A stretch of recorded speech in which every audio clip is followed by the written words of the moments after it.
Online shopping, it is quick, easy, and convenient, but when we give up our credit card numbers, are we putting ourselves at risk for fraud? You can fight back and protect yourself. Joining me now with some tips is Internet security consultant Gary Morse. Gary, great to see you this morning. Hi, how are you? Gary, we want this to be easy, breezy. We do not want to be concerned with whether or not we're setting ourselves up for fraud. So, how do I know that the sites that I am shopping from are safe and secure? Unfortunately, the short answer to that is you don't. I didn't want to hear that. I didn't want to hear that. But I'll tell you some ways you can check. Okay. For instance, if you're checking out of a website, you're buying books, you're buying clothing, flowers, what have you, and you're filling out that form to put in your credit card number and the shipping address and all that.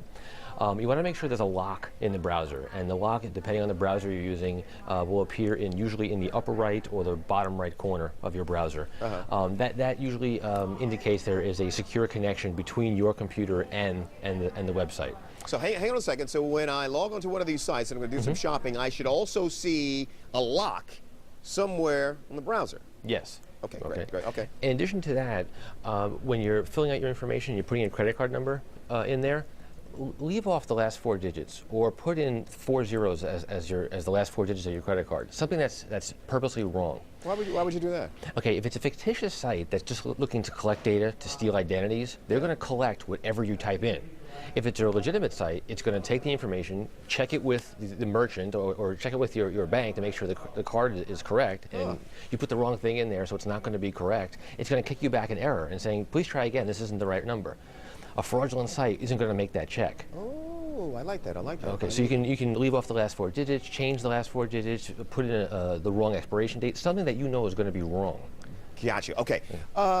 Do I want to give permission, in effect, give permission to the site to hang on to hold on to my information, my credit card information? It makes it easier when I return to that site to buy something else, but I'm not altogether sure that is the smartest and safest thing to do. Correct. It's there on a lot of sites for convenience, but you have to remember with security, if it's easy for you, it's easy for everybody. And so what you don't want to have happen is you've done all the things to protect yourself and get your credit statements and a copy of your credit report to make sure you're secure, nothing's fraudulent going on. But now by leaving your credit information with these sites, in some ways you're going on blind faith that they're doing the right thing and keeping your data secure. And we've seen just this year alone, we're hitting records in the number of identities and credit card numbers that have been stolen already from sites that are keeping these information. Hey, Gary, have you put together a little show and tell for us this morning? One of the other things that people ask is, okay, well, do I need a different password for all the online shopping sites? And the answer is, of course. You wouldn't use one key for your house and your car and your safe deposit box. You want to have different things. But then the complaint comes is, well, how can I possibly remember them? Because rules of thumb from security experts are you want to choose good or strong passwords. And a strong password is something that can't be guessed or can't be cracked with some hacking tools that we have. No, that's good. And so rules of thumb generally are you want to use upper and lowercase letters, you want to use numbers, and you want to use symbols in your password. Okay. But for general folks, that's hard to remember. So I'm going to show you a way to create unique passwords for all your sites, and you don't have to remember them. So this is say it again. So this is you can remember it. It's unique. All right, show us, Gary. Okay, so basically what you want to remember on a computer keyboard is a pattern on the keyboard.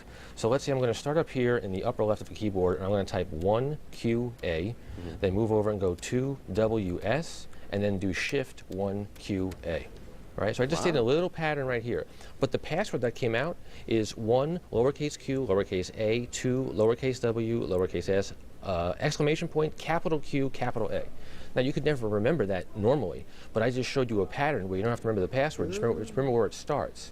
And for different sites, all you have to do is choose a 2 or a 3-letter identifier. So for Amazon.com, it's this password plus AMZ.